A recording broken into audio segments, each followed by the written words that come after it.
Hey, so it's Danielle again, and before I start today, I kind of want to recognize Kimberly Drew for her book. This is what I know about art.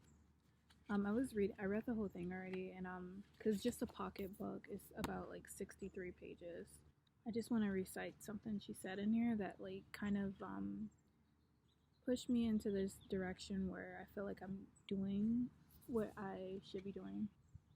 Take off my glasses because it's such a glare. So, Kimberly Drew said, in all honesty, I never thought that I write anything that would find an audience.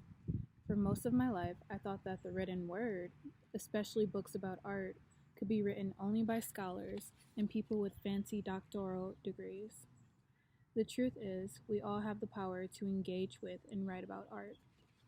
And that's just what I hope to do on here, and it doesn't have to be super professional. I just want it to be me engaging with art in the way I do it, and that's just by talking about it, doing short research, and telling my friends about it. So back in 2018, I visited the Cleveland Museum of Art because I heard they had Carrie James Marshall on view. Whenever I go to the Cleveland Museum of Art, I always just walk around the galleries, and I did that this time, and it's kind of like I'm not even walking around. It's like I'm speed running around because it's so much to see, and I kind of want to visit my favorite things. So yes, I'm walking around the museum, and I see this huge portrait of this black woman in a 19th century dress. I was in awe. I first wanted to start with introducing Robert Pruitt. So he was born in Houston, Texas in 1975, and he's influenced by writers like Octavia Butler, who's a science fiction writer. He's influenced by artist Charles White, who also draws in this kind of modest medium. And then also he's influenced by jazz musician Sun Ra. So in Pruitt's work, he tries to abandon this European, American mainstream way of drawing people, and he tries to represent Black people in a way that gives an ode to where we're from and where we originate from. So he does this by, like, all of his sitters are family and friends, and he does this with the type of medium to use. So that would be like coffee. So if you look at his portraiture, a lot of it is in this washed tone of browns, and that's definitely like coffee stain. He accomplishes this also by abandoning the European medium of oil paint, which he uses charcoal, Conte crayon, and like I said, coffee. And he also uses paper instead of canvas. So he's super intentional about the way he uses materials, the things he depicts, the people he used as sitters, just to abandon this European way of depicting people. He wants to tell our story. So I kind of want to use this work as an example of how he uses symbolism to connect Black people to our origin. So in this Untitled work made in 2014 by Pruitt, he uses a crown, and on top of the crown is a bird, which is called an aken. And aken symbolize royalty in the Yoruba culture.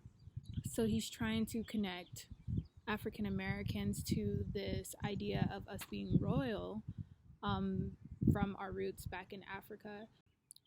So later he classifies using African symbolism as problematic. Instead, he begins using a lot of things that are representational to African Americans. And I want to read this quote by Danny Donson. And I will put the article at the bottom. So it says, his work attempts to edify what's considered nonconformist, anti-establishment, ghetto, ratchet, and hood.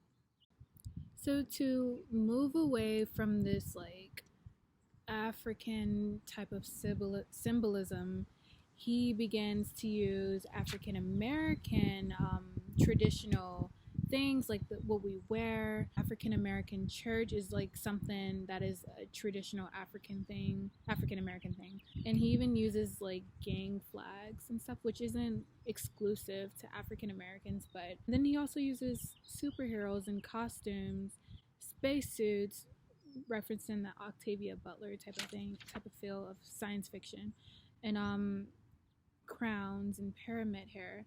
And then more specifically, in this piece I brought you here to talk about,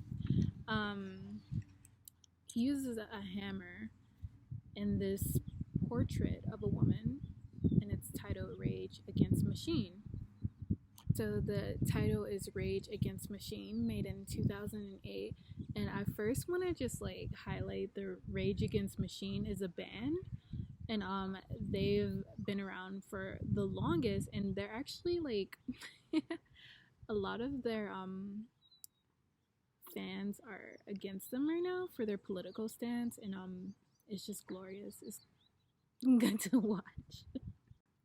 So the portrait is of an African American woman with an afro, wearing a 19th century dress, holding a hammer to her side, and there is a juxtaposition between the shoes being a more contemporary shoe than what a woman would wear with a 19th century dress like that. Not only are the shoes in opposition with the dress, but the hammer is in opposition with the woman, because like I said, these aren't things a woman would have on her, like use as an accessories when wearing a 19th century dress like that. Well, the hammer references John Henry, who was a black man first, a steel driver and a freed slave during the 1870s. He won a race between a steam-powered hammer in the 1870s, and that's kind of what this hammer that this African American woman is carrying references. It just shows how this woman is overcoming inequitable injustice and corruption from the system, which in my opinion is the government. And so you see how these things are connecting right now, and you see why I chose this, and why for some reason it just came back to me randomly. And you know, sometimes I feel like this woman. I feel like I am raging against the machine. As an African American woman at that, you know, we fight and we constantly fight, and it's like a never ending battle. And it's just like right now I'm watching people learn things that I've knew forever. How privileged is it to live a life where you never had to think about these things, where you never had to fight a system by yourself? I just feel like this woman raging against the machine, and my tool isn't a hammer. That's more symbolic to like my weapon right now being art history and art. I'm gonna put as much information below as I can, so if you want to look deeper into this and dive into Robert Pruitt, you have all the resources below, and you can find more resources. And if you find more resources and more information, do share it with me, because I love talking about art, and I love when everyone's engaged with this as well. So thank you for watching. Nuclear war. Nuclear war. They're talking about nuclear war. Nuclear war. The nuclear war. They're talking about